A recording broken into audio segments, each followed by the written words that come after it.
یہاں تک کہ ہزاروں بچے اس سلطنت میں قتل کر دیے گئے جو کہ انہی دنوں پیدا ہوئے تھے۔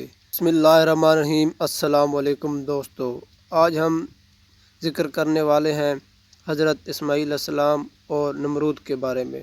ناظرین، آپ کو بتاتے چلے، نمرود وہ تھا جس نے 400 سال اپنے سر پر جوتوں اور مختلف چیزیں مروائی جو کہ اللہ تعالیٰ کا اس پر عذاب تھا۔ آئیے جانتے ہیں یہ سب کیسے ہوا۔ ناظرین، نمرود جو کہ ایک عرصہ طویل سے بادشاہ چلا آ رہا تھا، اس کو اپنی بادشاہت اور اپنے آپ پر غرور ہونے لگا۔ اسی دوران اس کے دماغ میں رعونت اور انانیت آ گئی تھی۔ اس نے لوگوں کو زبردستی اپنے سامنے جھکنے پر مجبور کر دیا اور اپنے سارے سلطنت کو یہ کہنا شروع کر دیا کہ وہ خدا ہے۔ معاذ اللہ، وہ اپنے آپ کو خدا کہلانا شروع کر دیا، اور اس کے بعد اس طرح وہ 400 سال حکومت کرتا رہا۔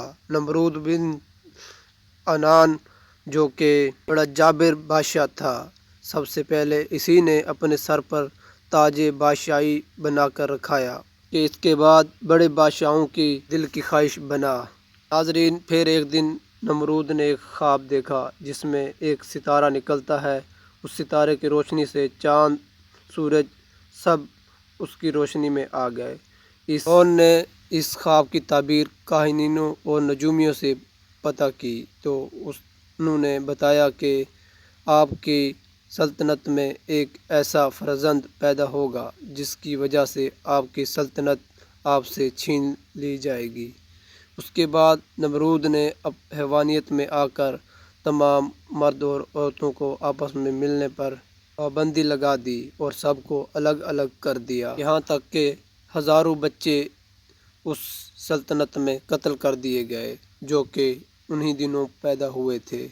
لیکن تقدیر الہی کو کون ٹال سکتا تھا۔ پھر ایک دن ایسا آیا، اسی دوران حضرت ابراہیم علیہ السلام پیدا ہو گئے اور ان کی والدہ نے ظالم بادشاہ کے ڈر کی وجہ سے حضرت ابراہیم علیہ السلام کو ایک پہاڑ کے اندر چھپائی، اور بعض مقررین لکھتے ہیں کہ 7 سال تک وہیں آپ نے پرورش پائی، اور بعض کا کہنا ہے کہ 17 سال تک آپ نے وہیں پرورش پائی۔ نمرود نے اپنی سلطنت میں یہ اعلان کر دیا تھا، اس نے کھانے پینے کی سب اشیاء اپنے پرستش کرنے والے لوگوں کو ہی دیتے تھے۔ اور ایک دن حضرت اسماعیل علیہ السلام ان کے دربار میں غلہ لینے چلے گئے جو کہ کھانے پینے کی اشیاء تھی، لیکن اس ظالم اور جابر بادشاہ نے کہا کہ پہلے تم مجھے خدا مانو، پھر میں تمہیں غلہ دوں گا۔ حضرت اسماعیل علیہ السلام نے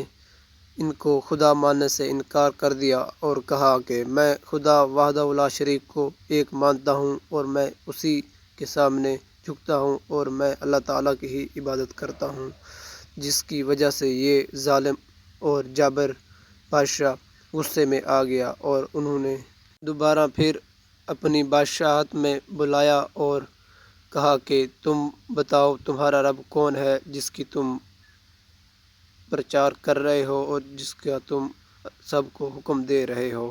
اور حضرت اسماعیل علیہ السلام نے فرمایا کہ میرا رب وہ ہے جو مردوں کو زندہ کرتا ہے۔ یہ بات سن کر یہ ظالم بادشاہ اپنے سپاہیوں کو بولا کہ 2 قیدی لائے جائیں۔ ایک قیدی وہ تھا جسے سزائے موت کا حکم تھا، اور دوسرا وہ تھا جسے آزاد کرنا تھا۔ اس ظالم بادشاہ نے جسے آزاد کرنا تھا اسے پھانسی پر لٹکا دیا، اور پھانسی پر لٹکانا تھا اسے آزاد کر دیا۔ یہ بات اس کام کے بعد یہ بولا کہ میں نے زندہ کو مردہ کر دیا اور مردہ کو زندہ کر دیا۔ حضرت اسماعیل علیہ السلام سمجھ گئے کہ یہ اپنی بادشاہت میں حیوانیت اختیار کر بیٹھا ہے، جو کہ یہ ہر بات کا الگ اور الٹا مطلب سمجھ رہا ہے۔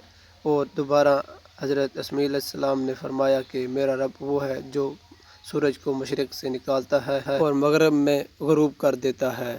یہ بات سن کر یہ حیوانیت اور غصے سے تمتما اٹھا اور کوئی بات نہ کہہ سکا۔ اور ایک قول ہے کہ اللہ تعالیٰ نے اس ظالم بادشاہ کے پاس ایک فرشتہ بھیجا جس نے اس کو توحید کی دعوت دی، جو کہ انہوں نے نہیں اپنائی اور انکار کر دیا۔ اسی طرح وہ 3 بار آیا لیکن انہوں نے انکار کر دیا۔ اللہ تعالیٰ کے حکم سے ان کو حکم دیا گیا کہ آپ جنگ کی تیاری کریں، آپ کے ساتھ جنگ کی جائے گی، جس سے اس ظالم نے اپنا بہت بڑا ہزاروں کی تعداد میں لشکر تیار کرنا شروع کر دیا، اور صبح کے میدان میں اللہ تعالیٰ کی طرف سے مچھروں کا ایک بہت ہی بڑے اور بہت ہی زیادہ تعداد میں مچھر ان پر اس قدر ٹوٹ پڑے کہ انسانوں کا خون تو خون، گوشت بھی نظر نہیں آیا، اور ایک مچھر اس کے ناک کے ذریعے اس کے دماغ میں چلا گیا، جو کہ 400 سال تک اس کے دماغ کو چاٹتا رہا اور اسے موت سے بھی بدتر عذاب ملتا رہا، اور یہ اسی عذاب میں 400 سال تک یہ اسی عذاب میں مبتلا رہا۔ اور پھر اللہ تعالیٰ نے ثابت کر دیا کہ جو بھی اپنے آپ پر غرور اور لوگوں پر ظلم و ستم کرے گا تو اسے عبرتناک سزا ملے گی۔ امید کرتے ہیں آپ کو ہماری یہ ویڈیو اچھی لگی ہوگی۔ مزید ویڈیو کے لیے چینل کو سبسکرائب کر لیں، پیج پر ہے تو فالو کر لیں۔ شکریہ۔